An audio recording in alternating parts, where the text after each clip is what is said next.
प्रेमाचा खटला यांच्यावरती आहे. काही आरोप आमच्याकडे आलेले आहेत आणि तुम्हाला त्यांना वाचवायचंय. तुम्ही त्यांच्या वकील आहात. अरे देवा.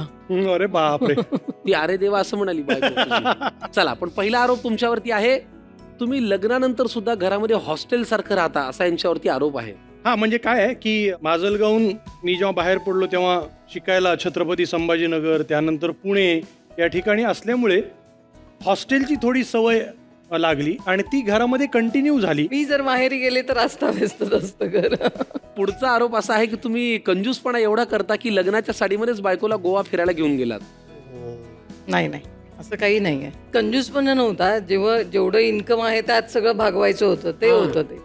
म्हणून तसेच गोव्याला गेलात. हो, आम्ही फिरायला कोकणात गेलो होतो दापोलीला. दापोली. आम्ही जेव्हा फिरायला गेलो तेव्हा आम्ही इकडनं एक नॉन एसी सिटिंग ट्रॅव्हल्स होती, म्हणजे ती आम्हाला परवडत होती हा, तेव्हा. मग त्यांनी गेलो होतो आणि मग तिकडे फिरलो तर समुद्रावर मग आम्ही म्हणलं की काय, मग ते साड्याच होत्या तिच्याकडे सगळ्या आहेरात आलेल्या ह्या त्या. आमचे सगळे फोटो जे आहेत ते बीचवर ही साडीमध्ये अशी उभी, मी त्याच्या बाजूला असा उभा आहे, असे सगळे फोटो आहेत आमचे. आणि मग येताना आम्ही एसटीने आलो दापोली.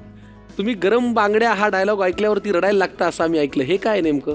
ते लग्न झाल्यानंतर 2007-08ला तिला लग्नात आलेल्या ज्या ह्या होत्या बांगड्या, सोन्याच्या. बांगड्या, मग ते असं झालं होतं की आता पैसे नाहीत, काय करूया. ती म्हणली की माझ्या लग्नात आलेल्या ह्या 2 आहेत सोन्याच्या. आणि मग ते आम्ही कारल्याला आम्ही गेलो आणि मग तिथे त्या दिल्या आणि त्याचे पैसे मिळाले आम्हाला. मग ते आम्ही बँकेत टाकले. ते घराचा हप्ता, 2 व्हीलर घेतली होती, 2 व्हीलरचा हप्ता. आणि तेव्हा मला खूप असं हे झालं की हा, म्हणजे आपण हे अशी वेळ आली असं तेव्हा आपल्यावर. हे होतं की तुझ्या बाबांनी दिल्या त्या बांगड्या आणि आपल्याला असं करावं त्या लागलं, मोडाव्या लागल्या. त्यामुळे.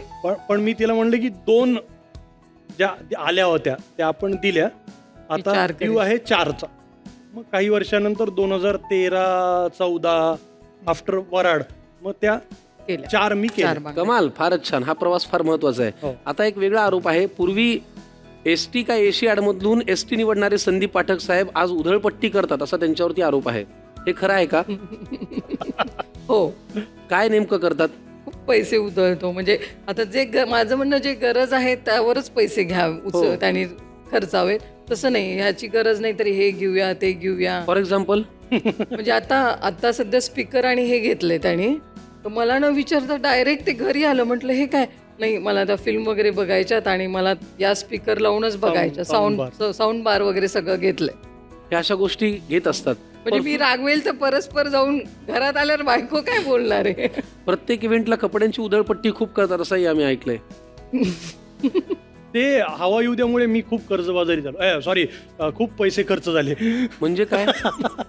म्हणजे हवा येऊ द्या असं झालं सारखं पाहुणं म्हणून बोलवतात. हा, पाहुणा म्हणून बोलवायचे आणि मी आलो की TRP वाढायचा, त्यामुळे अजून बोलवायचे. हो, पण मी आजही उत्साहाने कुठेही जाताना जरा एक शॉपिंग बिपिंग करतो आणि मला हिच्यापेक्षा मला शॉपिंग खरेदीचा वेळ आहे खूप. म्हणजे ही कंटाळते पण मला फार आवड आहे. पण हेच कौतुक आहे कल्पना वहिनी तुमचंही आणि पाठक साहेब तुमचंही